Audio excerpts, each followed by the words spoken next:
Hello, folks. Today I'm going to talk about something that's quite sensitive in certain communities. I'm touching upon the subject of depression. It's something that's inherited across all cultures, all faiths, all communities, irrespective of class, gender, race, etc., etc.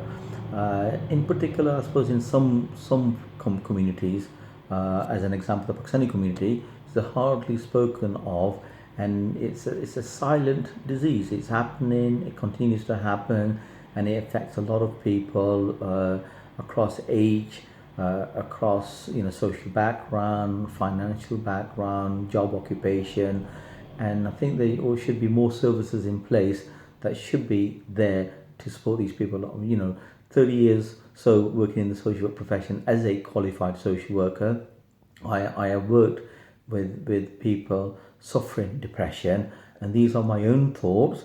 Any constructive feedback would be much appreciated. Nothing slanderous, constructive feedback would be much appreciated, and I can hopefully generate further ideas around this particular topic and put forward my own thoughts and my own ideas, and perhaps continue to support those people who are suffering in silence, which I've done for a number of years and I continue to do so.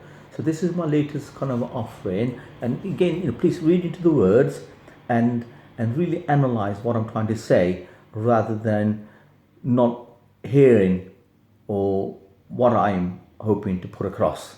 So these are my words. Again, listen to them and read into them very carefully. So this is my latest offering, and this is about depression, particularly as I mentioned within the Pakistani community.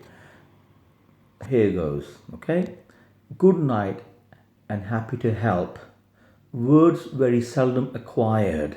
Words that are needy and required. For those who suffer in silence and lacking psychological resilience. From a community that does not see. From professionals and families who miss the silent plea. I suffer why? I cry why? In silence I die. A silent killer that can ruin us. Some say, why the fuss? From affecting day to day life, causing grief and painful strife, to work, mood, relationships, and more, much more, unable to talk about because of the doubt. I suffer why? In silence I cry. So easy for the doctor's prescription, depression, medical model, medical description. This is not the cure. Confrontation through tablets is not pure. Further anxiety, further tension, mind body in suspension. But to talk and to share, this becomes a deadly sin and a day. I suffer why? I cry why? In silence I die.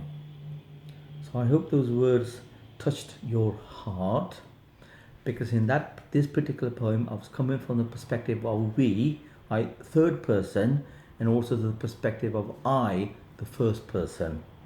Thank you once again, and I hope this does touch your heart. Depression is a real thing. It happens on a day-to-day basis, and it's affecting a lot of people out there. I'm working with several families where sleeping tablets, antidepressants is not a long-term solution. It's not even a medium-term solution. It's just a short-term solution, and the close families are not supportive. They are not understanding. They are not engaging. All they offer and provide is further anxiety and further tension to these people who are suffering. So please, listen to my words and take on board, and let's move forward. Thank you once again. Thank you.